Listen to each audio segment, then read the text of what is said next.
The Wind is a brand new 2019 psychological horror drama western.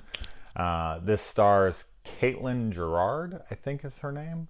I remember her from Smiley. This is actually how I even found out about this film. I was watching Smiley for a Slasher Sunday last month.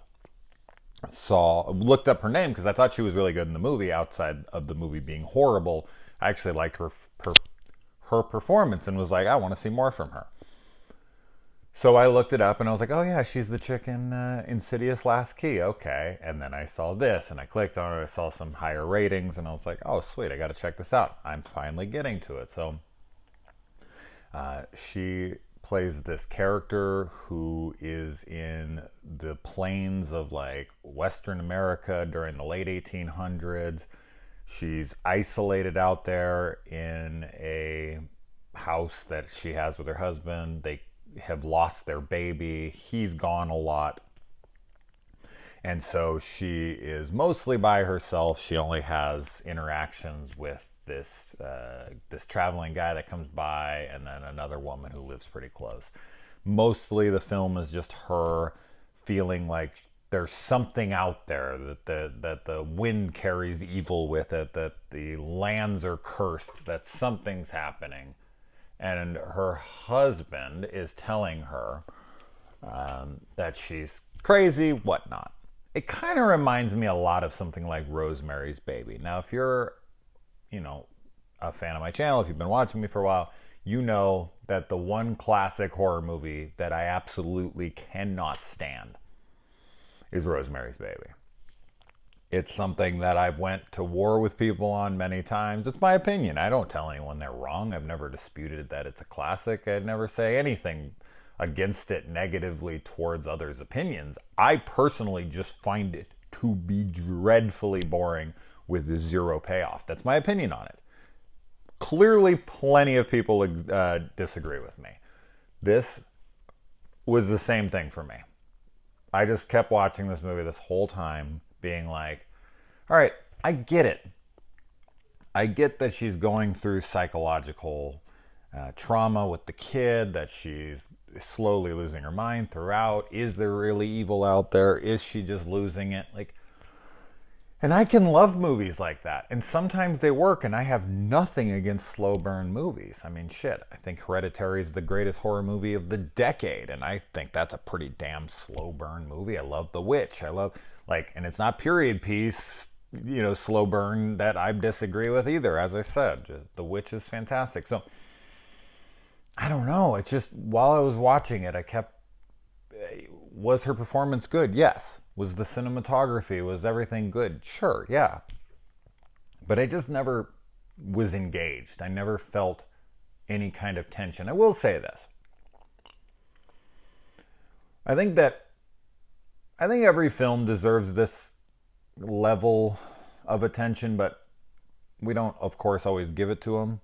This is the kind of film that's going to be best suited if you are to kill the lights, turn up the volume, take your phone and put it in a different room and just sit there and immerse yourself in the experience and let the film take you. That's how we should view all films, to be completely honest. But if you're watching like a Michael Bay movie or something, you don't really need to pay full attention the entire time. The distractions won't impede on your enjoyment of those kinds of movies, if that's the kind of movie you enjoy, or what have you. It's just with a movie like this, the atmosphere really needs to grab you. It really needs to, resonate with you in one way or another. And I have kids and they constantly bother me, and, other things are going on around me. And with a film like this, I feel like, yes, maybe if I immersed myself into it a little, more, maybe I would have respected it more. But honestly, I hate to say this because this is kind of the lamest thing to say about slow burn indie horror or psychological. Nothing happened. I've heard that about plenty of movies I absolutely love. So I hate that complaint and I hate that criticism. So I'm not really giving it as a criticism.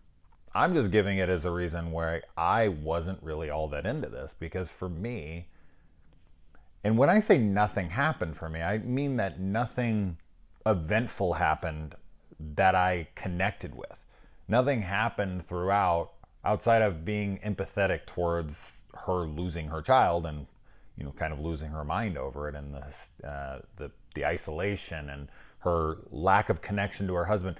It's not a bad movie, in my opinion. Like, I completely get the merits of it, and if someone was like, "Oh, what are you talking about? I really liked this one," I get it. It just didn't work for me. So this is like a big roundabout way of saying that this is a slower burn, psychological thriller, period piece movie that, while I feel like will have its audience, like every film, it just didn't work for me personally. So it's tough because, as someone who talks about film, and I've said this a few times on the channel, but it always comes down to my opinion like it's fact. And that's never how I try to present things.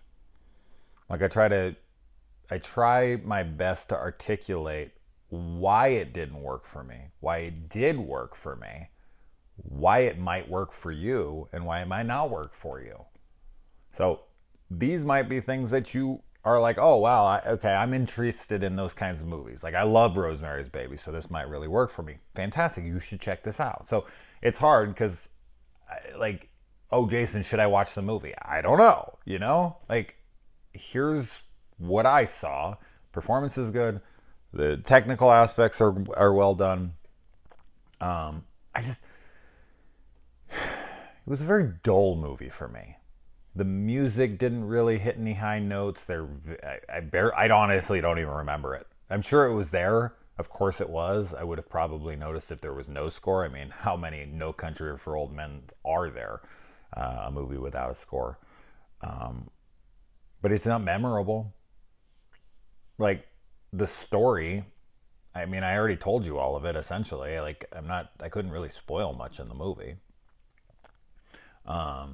The ending really just kind of was very blah to me. I was like, okay.